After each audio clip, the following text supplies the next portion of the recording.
దళిత హక్కులను ప్రభుత్వాలు కాలరాస్తున్నాయని దళిత హక్కుల పోరాట సమితి కన్వీనర్ గోసుకొండ లింగయ్య అన్నారు. దళిత హక్కుల పరిరక్షణ కోసం దళితులంతా ఏకం కావాలని పిలుపునిచ్చారు.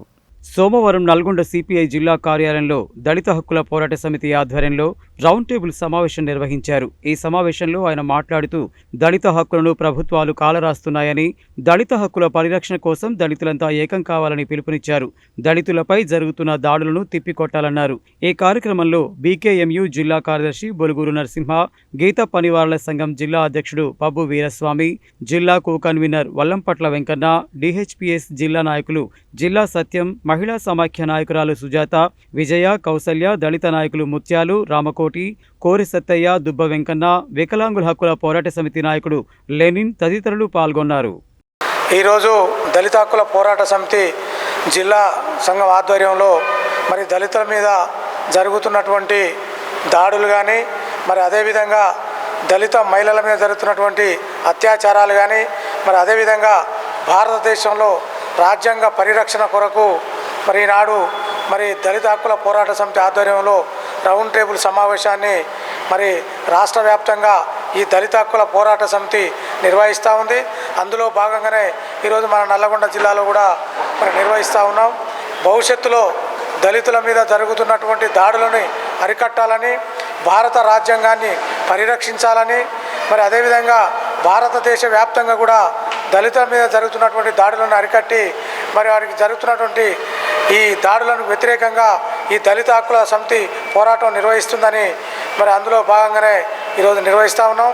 మరి అదేవిధంగా మన రాష్ట్రంలో వచ్చినటువంటి ప్రభుత్వం దళితులకు మరి బడ్జెట్లో అధిక నిధులు కేటాయించి దళితుల యొక్క అభివృద్ధికి తోడ్పడాలని, మరి అదేవిధంగా దళితులకు సంబంధించినటువంటి డబుల్ బెడ్రూమ్లు కానీ, మరి గృహలక్ష్మి పథకం కింద ఇందిరమ్మ ఇండ్లు కానీ, మరి అదేవిధంగా దళితులకు ప్రభుత్వం స్థలాలు కేటాయించి ఇళ్ల నిర్మాణం చేయాలని మరి దళిత హక్కుల సమితి డిమాండ్ చేస్తూ ఉంది.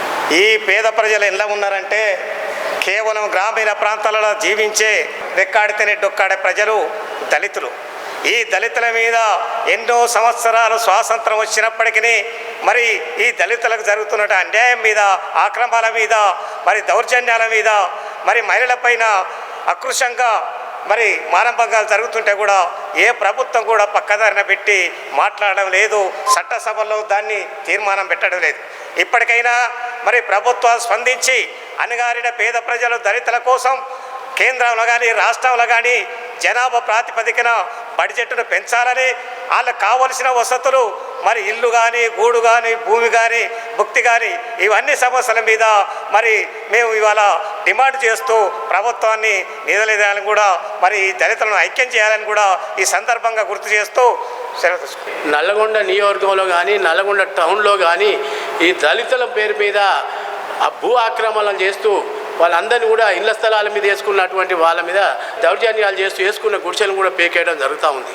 అదేవిధంగా నల్లగొండలో ముఖ్యంగా సాగర్ రోడ్లో పేద ప్రజలు దాదాపు ఒక 15-20 మంది ప్రభుత్వ భూమి ఉంటే ఆ భూమిలో గుడిసెలు వేసుకుంటే మంత్రి గారు కూడా లెటర్ ఇచ్చి ఆ గుడిసెలు వేసుకొని ఉండండి, మేము ఖచ్చితంగా మీకు ఇందిరమ్మ ఇండ్లు శాంక్షన్ చేసి ఇస్తామని చెప్పి కూడా వారు ఆర్డీఓకు లెటర్ ఇవ్వడం జరిగింది.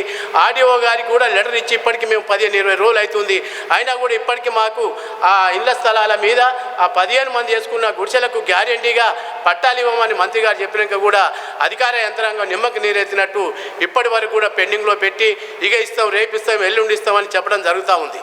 అటువంటి విషయాలను కూడా ఈ దళితులే కాబట్టి వీళ్ళకి ఇళ్ల స్థలాలు లేక నల్గొండ చుట్టుపక్కల గ్రామాల నుంచి వచ్చి ఇక్కడ బతికి 20 ఏళ్ల నుంచి బతుకుంటూ ఉండు ఇళ్ల స్థలాల మీద దరఖాస్తులు పెట్టుకొని ఏళ్ల తరబడి నుంచి కూడా ఉన్నారు. బీఆర్ఎస్ ప్రభుత్వంలో దరఖాస్తు చేసుకోవడం జరిగింది. ఈ ప్రభుత్వంలో కూడా మిత్రపక్షం అయినప్పటికీ కూడా మేము కాంగ్రెస్ ప్రభుత్వాన్ని ఖచ్చితంగా మేము ఇల్లు లేని వాళ్ళు వేసుకున్నటువంటి భూముల విషయంలో పరిశీలించి ఇమీడియట్గా వారికి ఇళ్ల స్థలాలు ఇవ్వాలని చెప్పి మంత్రి గారిని, అదేవిధంగా ఆర్డీఓ గారిని, ఎంఆర్ఓ గారిని కూడా కోరడం జరుగుతూ ఉంది.